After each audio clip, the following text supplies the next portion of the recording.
अस्सलाम वालेकुम दोस्तों। तो आज के हम लेक्चर में देखेंगे लिम्बिक सिस्टम के बारे में। लिम्बिक सिस्टम क्या होता है, सबसे पहले नोट्स देख लेते हैं, उसके बाद यहाँ पे आ जाएंगे। ठीक है। अब लिम्बिक सिस्टम क्या है? It is a group of interconnected cortical and sub cortical structures. ठीक है। नाम से ही ज़ाहिर है, लिम्बिक सिस्टम मतलब कोई एक स्ट्रक्चर इसमें नहीं है, कई सारे स्ट्रक्चर हैं जो मिल के एक कोई फंक्शन परफॉर्म कर रहे हैं। ठीक है। वो स्ट्रक्चर कॉर्टिकल भी होते हैं, सब कॉर्टिकल भी होते हैं। इनका काम क्या होता है? इमोशन को कंट्रोल करते हैं, रेगुलेट करते हैं, मेमोरी, बिहेवियर एंड मोटिवेशन को रेगुलेट करते हैं। ठीक है। मैं आपको एग्जाम्पल के साथ समझा दूंगा। पहले आपको पिक्चर्स दिखा देता हूँ उन स्ट्रक्चर की। ठीक है। अब ये क्या है? ये गायरस आप कह रहे हैं ना, तो ये अलग से कोई स्ट्रक्चर नहीं होता। सिंगुलेट गायरस, ये जो गायराए हैं, ये हाईलाइट जो किया गया है, ये है सिंगुलेट गायरस। ठीक है। और ये नीचे तक होता है, ये नीचे से नहीं है, यहाँ पे लेटरली, बिल्कुल लेटरली होता है। इसको कहते हैं नीचे से जब हो उसको कहते हैं पेरा हिप्पोकैम्पल गायरस। ठीक है। ये जो ऊपर से हाईलाइट किया गया है, ये सिंगुलेट गायरस है। और नीचे जो होता है इसको कहते हैं पेरा हिप्पोकैम्पल गायरस। मैं आपको पिक्चर दिखा देता हूँ। ये देखें, इसी से कंटिन्यूएशन होता है। ठीक है। ये देखें, ऊपर से बिल्कुल सिंगुलेट गायरस आ रहा है। ठीक है, लेटरली कंटिन्यूएशन है। नीचे से नीचे जब आ रहा है उसको नाम है पेरा हिप्पोकैम्पल गायरस। ठीक है। ये इस तरह होता है। ठीक है। अब पेरा हिप्पोकैम्पल गायरस, इसके हम मीडियली जैसे ही जाएंगे तो हिप्पोकैम्पस हमें नज़र आएगा। ठीक है। सब कॉर्टिकल स्ट्रक्चर जो होता है हिप्पोकैम्पस। ठीक है। सबसे ऊपर जो है सी शेप होता है सिंगुलेट गायरस, और नीचे की इसकी कंटिन्यूएशन होती है पेरा हिप्पोकैम्पल गायरस। ठीक है। अब पेरा हिप्पोकैम्पल गायरस के हम मीडियली जाएंगे तो हिप्पोकैम्पस हमें नज़र आएगा। ठीक है। उसके बाद उसके और हम मीडियली जाएंगे तो अमेगडला, जो कि ये देखें कॉर्डेट न्यूक्लियस से कंटिन्यूएशन आके ये अमेगडला है। ठीक है। उसके बिल्कुल हिप्पोकैम्पस से बिल्कुल मीडियली होता है। अब इससे थोड़ा सा आगे और ऊपर जो हम देखेंगे इसको कहते हैं मेमिलरी बॉडी। यहाँ पे हाइपोथैलेमस दिखाया गया है, मेमिलरी बॉडी यहाँ पे नहीं दिखाई गई। ठीक है। तो मेमिलरी बॉडी हम दूसरी पिक्चर से देख लेते हैं। ये देखें, हिप्पोकैम्पस के मीडियली जाएंगे, वहाँ पे अमेगडला पड़ा हुआ होगा। अमेगडला के ऊपर और थोड़ा सा आगे ये मेमिलरी बॉडी होती है। ठीक है। और उसके जो ये स्ट्रक्चर्स होते हैं। ठीक है। एक होता है सिंगुलेट गायरस और नीचे से कंटिन्यूएशन इसकी होती है पेरा हिप्पोकैम्पल गायरस। अब पेरा हिप्पोकैम्पल गायरस के हम मीडियली जाएंगे, उसको कहते हैं जो स्ट्रक्चर हमें मिलेगा, जो सी शेप स्ट्रक्चर है, उसको कहते हैं हिप्पोकैम्पस। और हिप्पोकैम्पस के हम मीडियली जाएंगे, वहाँ पे कंटिन्यूएशन होगी कॉर्डेट न्यूक्लियस की। कॉर्डेट न्यूक्लियस के एंड पे होगा अमेगडला। ठीक है। उसके अमेगडला के आगे और ऊपर मेमिलरी बॉडी होती है। ठीक है। इनका फंक्शन क्या होता है मैं आपको बता दूंगा, पहले आप स्ट्रक्चर देख लें। ठीक है। स्ट्रक्चर्स को आपको याद रखनी। ये है सिंगुलेट गायरस, उसके बाद नीचे होता है पेरा हिप्पोकैम्पल गायरस। ठीक है। ये कॉर्टिकल स्ट्रक्चर हो गए। अब कॉर्टिकल स्ट्रक्चर को हम हटा दें, ठीक है, उसके हम मीडियली जाएंगे तो पेरा हिप्पोकैम्पस के मीडियली होगा हिप्पोकैम्पस। ठीक है। उसके और मीडियली होगा अमिगडला। ठीक है। उसके ऊपर होगा मेमिलरी बॉडी। ठीक है। 5 स्ट्रक्चर हो गए। ठीक है। ये होते हैं स्ट्रक्चर। अभी मैं आपको पिक्चर से नोट्स दिखा लेता हूँ। It is a group of interconnected cortical and sub cortical structures that regulate emotion, memory, behaviour and motivation. ये एक इंटरकनेक्टेड ग्रुप ऑफ स्ट्रक्चर्स हैं, कॉर्टिकल और सब कॉर्टिकल दोनों होते हैं। ठीक है। कई सारे स्ट्रक्चर होते हैं, सिंगल स्ट्रक्चर नहीं होता इसमें। मैंने आपको पिक्चर दिखा दी। अब इसका फंक्शन क्या होता है? ये रेगुलेट करते हैं इमोशन को, मेमोरी को, बिहेवियर को और मोटिवेशन को। ठीक है। फॉर सपोज़ मैं आपको एक स्टोरी सुनाता हूँ। ठीक है। आप किसी सड़क पे जा रहे हैं, ठीक है, अकेले हैं, बिल्कुल रात का टाइम है। ठीक है। आप सड़क पे अकेले हैं बिल्कुल। वहाँ पे कुछ कुत्ते आ जाते हैं, वो आपके ऊपर भौंकना शुरू हो जाते हैं। ठीक है। तब आपका क्या होगा रेस्पॉन्स? ठीक है। वो आवाज़ जो आप सुन रहे हैं, वो आपका लिम्बिक सिस्टम जब उस आवाज़ को इंटरप्रेट करेगा, उसको मतलब पुरानी इन्फॉर्मेशन से इंटरप्रेट करेगा। वो देखेगा कि ये आवाज़ ख़राब वाली है, ये आपको आवाज़ नुकसान पहुंचा सकती है इस सिचुएशन में, तो आप डेंजर फील करवाती है, ठीक है। तो आप ये देखें कि आपकी जो मेमोरी आपको काम आई वो आपको बता रही कि आप डेंजर में हैं। उस सिचुएशन में आपका इमोशन क्या होगा, आपको डर लगना शुरू हो जाएगा, ठीक है। वो आपका इमोशन होगा, ठीक है। उसके बाद आपको टेकीकार्डिया, टिकेपनिया होगा, स्वेटिंग होगी, ठीक है। आप वहाँ से भाग जाएंगे। आपका भागना क्या हुआ उस सिचुएशन से, ये बिहेवियर हुआ आपका, ठीक है। आप वहाँ से भाग गए, ये आपका बिहेवियर था। अब और आप घर जाके पहुँच जाएंगे। ये शॉर्ट टर्म मेमोरी जो लॉन्ग टर्म मेमोरी में कन्वर्ट होगी, ये भी लिम्बिक सिस्टम का काम है, ठीक है। ये होता है लिम्बिक सिस्टम के फंक्शन होते हैं, ठीक है। अब इसके स्ट्रक्चर्स होते हैं, इसको सिंगुलेट गायरस मैंने आपको दिखा दिया, पेरा हिप्पोकैम्पल गायरस, ठीक है। ये गायरा होते हैं, ये कॉर्टिकल स्ट्रक्चर होते हैं। जब पेरा हिप्पोकैम्पल गायरस को हम निकालेंगे तब हमें हिप्पोकैम्पस नज़र आया था, उसके मीडियली हमें एमिग्डाला नज़र आया था, उसके ऊपर जो हमें स्ट्रक्चर नज़र आया था मेमोरी बॉडीज़ नज़र आए थे, ठीक है। अब सेप्टल न्यूक्लियाई फॉर्निक्स भी जिसको हम कहते हैं, ये भी इसमें होता है, ठीक है। और कुछ रिलेटेड स्ट्रक्चर भी हैं जो लिम्बिक सिस्टम में हेल्प करवाते हैं, जैसे थैलेमस और हाइपोथैलेमस, ठीक है। अब मैंने आपको इसके फंक्शन भी बता दिए थे, जैसे इमोशन इसका फंक्शन है। इमोशन में क्या होता है, आपको डर लग सकता है, आपको गुस्सा आ सकता है, ठीक है, आपको खुशी हो सकती है, ये आपके इमोशन है। ये कौन कंट्रोल करता है, ये अमिग्डाला, ठीक है। अमिग्डाला रिस्पॉन्सिबल है जो फियर के लिए, एंगर के लिए।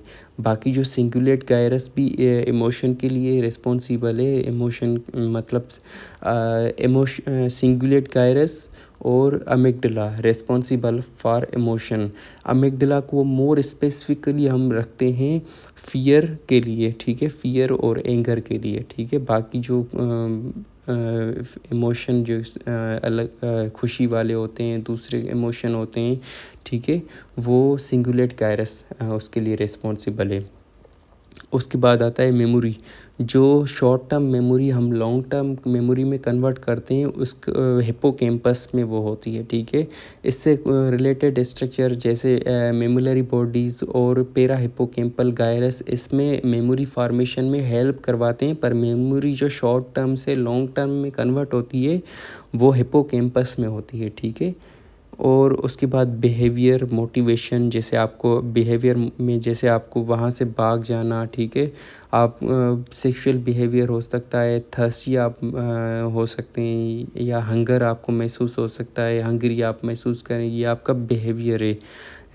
ये आप डोपामिनर्जिक पाथवे में पढ़ेंगे, ठीक है। और ऑटोनोमिक नर्वस सिस्टम का कंट्रोल ये हाइपोथैलेमस के थ्रू कंट्रोल होता है, ठीक है।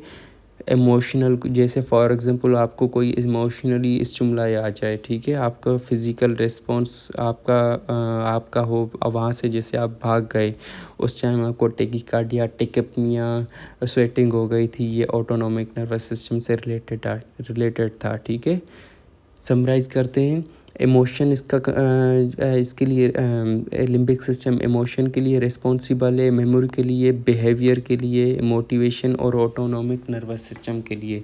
जो हमने पढ़ा था सिंगुलेट गायरस वो इमोशन के लिए रिस्पॉन्सिबल था। उसके बाद पेरा हिप्पोकैम्पल गायरस जो है मेमोरी फॉर्मेशन में हेल्प करता है, खुद मेमोरी फॉर्म नहीं करता, ठीक है। उसके मीडियली होता है हिप्पोकैम्पस में short term memory long term memory में कन्वर्ट हो जाती है, वहाँ पे स्टोर हो जाती है, ठीक है।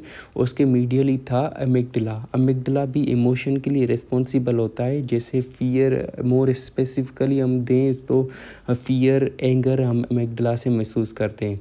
उसके बाद मेमोरी बॉडीज़ भी जो होती हैं मेमोरी फॉर्मेशन में हेल्प करवाती हैं, ठीक है। उसके बाद सेप्टल न्यूक्लिया या फॉर्निक्स या सेप्टल न्यूक्लिया क्या करता है, हिप्पोकैम्पस को हाइपोथैलेमस से कनेक्ट करता है, ठीक है। अब उससे क्या होगा, जैसे आपको टेकीकार्डिया, टिकेपनिया एक मतलब ऑटोनोमिक नर्वस सिस्टम का आपका रिस्पॉन्स था वो इसी से होता है, ठीक है, क्योंकि फॉर्निक्स कनेक्ट कर रहा है हाइपोथैलेमस से, ठीक है। ये होता है, ठीक है। उसके बाद ये मेमोरी फार्मेशन का एक सर्किट हमारे बुक में है, याद रखने की इतनी ज़रूरत नहीं है। जो हिपोकैम्पस में जो अगर हम फॉर एग्ज़ाम्पल सपोज़ करें कोई मेमोरी आपको आप सुन रहे हैं, ठीक है? जैसे आपने देखा कि आपके पास कुत्ता आ गया था, ठीक है? वो आवाज़ें दे रहा था, ठीक है? अब हिपोकैम्पस में वो आवाज़ जाएगी, हिपोकैम्पस से वो फॉर्निक्स के पास जाएगी, फॉर्निक्स के बाद मेमिलरी बॉडीज़ में, मेमिलरी बॉडीज़ से मेमिलोथैलेमिक ट्रैक्ट के थ्रू थैलेमस से होती हुई सिंगुलेट गायरस के पास जाएगी, ठीक है? ये इस पाथवे में उसका मतलब पूरी इंटरप्रिटेशन हो जाएगी कि ये जो आवाज़ है ये ख़तरनाक है या नहीं है, ठीक है? जैसे वो आवाज़ ख़तरनाक थी तो सिंगुलेट गायरस क्योंकि इमोशन के लिए रिस्पॉन्सिबल है, तो वहाँ पे आप इमोशन महसूस करते हैं, जैसे आपने डर महसूस किया था, और वापस जो है वो इन्फॉर्मेशन वापस जो वो सर्किट जो है वापस हिपोकैम्पस में चला जाएगा, एक नई मतलब मेमोरी फॉर्म हो जाएगी, ठीक है? जो short term memory long term memory में कन्वर्ट हो जाएगी, ठीक है? इस तरह होता है। अब कुछ क्लिनिकल कोरिलेशन है इसके, वो हम देख लेते हैं। फॉर एग्ज़ाम्पल अगर हिपोकैम्पस, ठीक है, हिपोकैम्पस की डैमेज हो जाए तो क्या होगा? अब हिपोकैम्पस किसके लिए रिस्पॉन्सिबल था? नई मेमोरीज़ फॉर्मेशन के लिए, ठीक है? नई मेमोरीज़ अगर हिपोकैम्पस का डैमेज हो जाएगा तो नई मेमोरीज़ फॉर्म नहीं होगी, ठीक है? तो उसको क्या कहेंगे? एंट्रोग्रेड एमनेजिया, ठीक है? एमनेजिया का मतलब है कि मेमोरीज़ याद नहीं आएंगी, और एंटीरोग्रेड, ठीक है, आगे वाली। अगर रेट्रोग्रेड कहें तो वो पीछे वाली, ठीक है? पीछे वाली बिल्कुल सही होंगी। एंटीरोग्रेड आगे वाली मतलब जो नई memories short term memory long term memory में कन्वर्ट नहीं होगी, वो वहीं पे ख़त्म हो जाएंगी, ठीक है? अगर बायलेटरल हिपोकैम्पल का डैमेज हो जाए, ठीक है? अगर बायलेटरल हिपोकैम्पल्स का डैमेज हो जाए तो एंट्रोग्रेड एमनेसिया हो जाएगा। उसके बाद दूसरी है अगर बायलेटरल अमिगडाला का डैमेज हो जाए, ठीक है? अब अमिगडाला का डैमेज हो जाए तो उसकी वजह से क्लूवर बूसी सिंड्रोम हो जाता है, ठीक है? अब इसमें क्या हो जाता है? अब अमिगडाला किसके लिए रिस्पॉन्सिबल था? डर के लिए, ठीक है, फियर के लिए, बिहेवियर के लिए भी अमिगडाला ही रिस्पॉन्सिबल है, ठीक है? अगर बिहेवियर ही उसका नहीं रहेगा तो क्या होगा? हाइपर सेक्सुअलिटी हो जाएगी, अल्टर्ड सेक्सुअलिटी हो जाएगी उसकी, बिल्कुल ही मतलब वो अजीब सी मतलब सेक्स करेगा। और हाइपर ओरलिटी, ठीक है, जैसे ज़्यादा खाना, उसका बिहेवियर ही सही नहीं है, वो ज़्यादा खाएगा, ठीक है, कुछ उसको पता ही नहीं होगा। और डोसिलिटी उसको हो जाएगी, ठीक है? ये ट्रायड होता है, हाइपर सेक्सुअलिटी, हाइपर ओरलिटी और डोसिलिटी, ठीक है? उसके बाद वर्निकीज-कोर्सकोफ सिंड्रोम है, ठीक है? ये इम्पोर्टेंट है, ये आप देख लीजिएगा। अब इसमें क्या होता है? ये होता है मोस्ट कॉमनली अल्कोहलिक्स में, ठीक है? अब अल्कोहलिक्स में क्या होता है? थायमिन जो विटामिन B1 होती है उसकी डेफिशिएंसी हो जाती है, ठीक है? अब ये आप याद रखें, वर्निकीज कर्स्कोफ ये दो अलग अलग डिजीज़ हैं। एक होती है वर्निकीज इंसेफेलोपैथी और दूसरी कर्स्कोफ सिंड्रोम। अब अल्कोहलिक्स में क्या होता है? थायमिन की डेफिशिएंसी हो जाती है, ठीक है? थायमिन की डेफिशिएंसी हो जाती है। फिर क्या होगा? अब थायमिन किसके लिए रिस्पॉन्सिबल था? अब वो एनर्जी फॉर्मेशन के लिए, जो ग्लूकोज हम खाते हैं, ग्लूकोज ग्लाइकोलाइसिस के थ्रू कन्वर्ट हो जाती थी पायरूवेट में। आज पायरूवेट जो जाती थी वो फर्दर जो है इलेक्ट्रॉन ट्रांसपोर्ट के थ्रू एसिटाइल कोए में कन्वर्ट हो जाती थी, जिसके लिए एक को फैक्टर हमें चाहिए होता है विटामिन B1, ठीक है? थायमिन पायरूवेट को आगे फर्दर प्रोसेस करने के लिए। अगर थायमिन ही नहीं होगा तो पायरूवेट ज़्यादा प्रोसेस नहीं होगा, एनर्जी फॉर्मेशन नहीं होगी, ठीक है? अगर ये CNS में एनर्जी फॉर्मेशन नहीं होगी तो क्या होगा? ग्लोबल कन्फ्यूजन होगी, ऑप्थेल्मोप्लेजिया होगा, एटेक्सिया होगा, ठीक है? ये वर्निकीज इंसेफेलोपैथी का ट्रायड है। आप याद रखेंगे, आप याद रख सकते हैं गुआ से, GOA, ग्लोबल कन्फ्यूजन, ऑप्थेल्मोप्लेजिया और एटेक्सिया, ठीक है? अगर ये तो अक्यूट कंडीशन है वर्निकीज इंसेफेलोपैथी। अगर ये हम ट्रीट ना करें, ठीक है, लॉन्ग टर्म के लिए ये बीमारी रहे तो इससे क्या होगा? कर्स्कोफ सिंड्रोम होगा। अब कर्स्कोफ सिंड्रोम में क्या हो जाता है? क्रोनिकली मतलब ये थायमिन की डेफिशिएंसी होती है, अब एनर्जी पूरी तरह से फॉर्म नहीं हो पाती, तो सीएनएस का बिल्कुल डैमेज ही हो जाता है, ठीक है। मोस्ट कॉमनली मेमोरी बॉडीज़ का डैमेज हो जाता है, ठीक है। उसकी वजह से क्या हो जाता है, जैसे मेमोरी बॉडीज़ का डैमेज हो जाता है तो बंदा जो मेमोरी लॉस के साथ हमारे पास आता है, बिल्कुल एमनेजिया के साथ, ठीक है। और कन्फबुलेशन ये इसका मतलब मोस्ट इम्पॉर्टेंट साइन है। ये कन्फबुलेशन में क्या होता है कि हम अगर उस बंदे से पूछें तो आप क्या कर रहे थे, मतलब कुछ भी हम उससे सवाल पूछें, उससे अगर याद नहीं होगा तो वो झूठ बोलना शुरू हो जाएगा, ठीक है। फॉर एग्ज़ाम्पल आप सपोज़ करें कोई पेशेंट आपके पास हॉस्पिटल में आया है कर्स्कॉफ सिंड्रोम का, ठीक है। आप वो बेड पे बिल्कुल लेटा हुआ है, आप उसके पास जा रहे हैं, आप उससे पूछ रहे हैं आप यहाँ पे क्यों आए हैं, उसको याद ही नहीं होगा, वो अपने हिसाब से झूठ नहीं बोल रहा होता, उसको लग ही नहीं रहा होता ये इसी वजह से आया हुआ है, ठीक है। अब वो क्या बोलना शुरू हो जाएगा, उसको पता नहीं है कि वो इलाज करवाने आया है, ठीक है। वो बोलना शुरू हो जाएगा ये मैं प्लम्बर का जो ख़राब काम पड़ा हुआ है उसको मैं सही करने आया हूँ, हालांकि वो इलाज करवाने के लिए आया हो, ठीक है। ये क्या हुआ, कन्फबुलेशन हुआ। अगर कोई बंदा आपको साथ बाहर मिल जाए, ठीक है, आप उससे पूछें आपने कल क्या किया, ठीक है, वो बोलना शुरू हो जाए मैं बीच पे गया था, लंच किया था वहाँ पे, हालांकि वो पूरा दिन कल घर पे था, ठीक है। उसको यही लग रहा होता है, उसको क्योंकि याद ही नहीं कर पाता उसने कल क्या किया था, तो इसको कहते हैं कर्स्कॉफ सिंड्रोम, ठीक है। कर्स्कॉफ सिंड्रोम क्या है, क्रोनिकली डिजीज़ है, ठीक है। अगर वर्निकिस इंसेफेलोपैथी को हम सही नहीं करेंगे तो कर्स्कॉफ सिंड्रोम हो जाएगा। आप कर्स्कॉफ सिंड्रोम में मेमोरी बॉडीज़ डैमेज हो जाती हैं, जिसकी वजह से मेमोरी लॉस और कन्फिब्रिलेशन हो जाता है, ठीक है। फिर से रिपीट करते हैं, अगर हिपोकैम्पस का डैमेज हो तो एंट्रोग्रेट एमनेजिया हो जाएगा, ठीक है। अगर अमिगडाला का डैमेज हो तो क्लूवर ब्लूसी सिंड्रोम हो जाएगा। अगर मेमोरी बॉडीज़ का डैमेज हो तो वर्निकीज इंसेफेलोपैथी सिंड्रोम होगा, ठीक है। Thank you. अगर कोई सवाल हो तो पूछ लीजिएगा। और जो है हम बुक से देख लेते हैं, बुक से देख लेते हैं बुक में क्या लिखा हुआ है।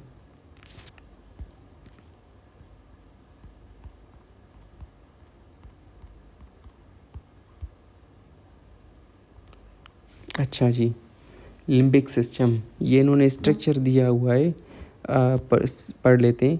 It is a collection of neuronal structure, collection of neuronal structure है, कोई सिंगल स्ट्रक्चर नहीं है, ठीक है। मल्टीपल स्ट्रक्चर्स इसमें इन्वॉल्व हैं। मैंने आपको बताया था कि इसमें कॉर्टिकल स्ट्रक्चर भी होते हैं, सब कॉर्टिकल स्ट्रक्चर भी होते हैं।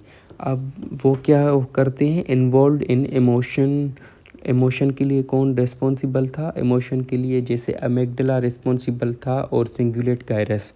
लॉन्ग टर्म मेमोरी, अब लॉन्ग टर्म मेमोरी के लिए कौन रिस्पॉन्सिबल था, हिपोकैम्पस। ओल्फेक्शन भी इसी से रिलेटेड है, जैसे ओल्फेक्शन का मतलब है कि जैसे आप कोई परफ्यूम की जो है स्मेल सूंघ रहे हैं, ठीक है।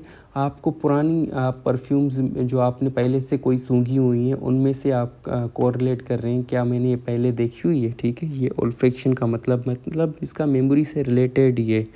बिहेवियर मोड्यूलेशन, ठीक है, जैसे बिहेवियर के लिए अमिगडाला रिस्पॉन्सिबल है, जैसे मैंने आपको बताया था वहाँ से जब कुत्ते भौंकना शुरू हो गए थे आप वहाँ से भाग गए थे, ठीक है, ये बिहेवियर है। और ऑटोनोमिक नर्वस सिस्टम फंक्शन, जैसे अगर आपको वहाँ पे टिकिपनिया टेकिकार्डिया होना शुरू हो गया था, स्वेटिंग शुरू हो गई थी, ठीक है, ये सब फॉर्निक्स की वजह से हुए थे, क्योंकि फॉर्निक्स जो है हिपोकैम्पस से हाइपोथैलेमस से कनेक्ट कर रहा था, ठीक है। Collection of neuronal structures involved in emotion, long term memory, olfaction and behaviour modulation and NS function. अब इसमें कौन कौन से स्ट्रक्चर आ जाते हैं, हिपोकैम्पस, ये जो इन्होंने रेड से किया हुआ है ये इसको कहते हैं हिपोकैम्पस, ठीक है। और उसके बाद एमिगडाला, हिपोकैम्पस किसके लिए रिस्पॉन्सिबल था, शॉर्ट टर्म मेमोरी को लॉन्ग टर्म मेमोरी में कन्वर्ट करना। अमिगडाला किसके लिए रिस्पॉन्सिबल था, इमोशन के लिए। इमोशन मोस्ट स्पेसिफिकली हम जाएं तो फियर के लिए, ठीक है, ये रिस्पॉन्सिबल था, एंगर के लिए रिस्पॉन्सिबल था, और बिहेवियर के लिए भी अमिगडाला ही रिस्पॉन्सिबल था। उसके बाद मेमलरी बॉडीज़, और मेमलरी बॉडीज़ किसके लिए रिस्पॉन्सिबल थी? मेमलरी बॉडीज़ जैसे ये भी बिहेवियर के लिए रिस्पॉन्सिबल थी, और जो है इसका जो है मोस्ट कॉमन जो है कनेक्शन होता है हिप्पोकैम्पस के साथ। तो मतलब हिप्पोकैम्पस जैसे short term memory long term memory में कन्वर्ट तो हिप्पोकैम्पस में होती है, पर मेमोरी बॉडी उसमें हेल्प करवाती है, क्योंकि इससे कनेक्शन होता है। थैलेमिक न्यूक्लियस इससे होता है, सिंगुलेट गायरस जो कि कनेक्टेड था उससे,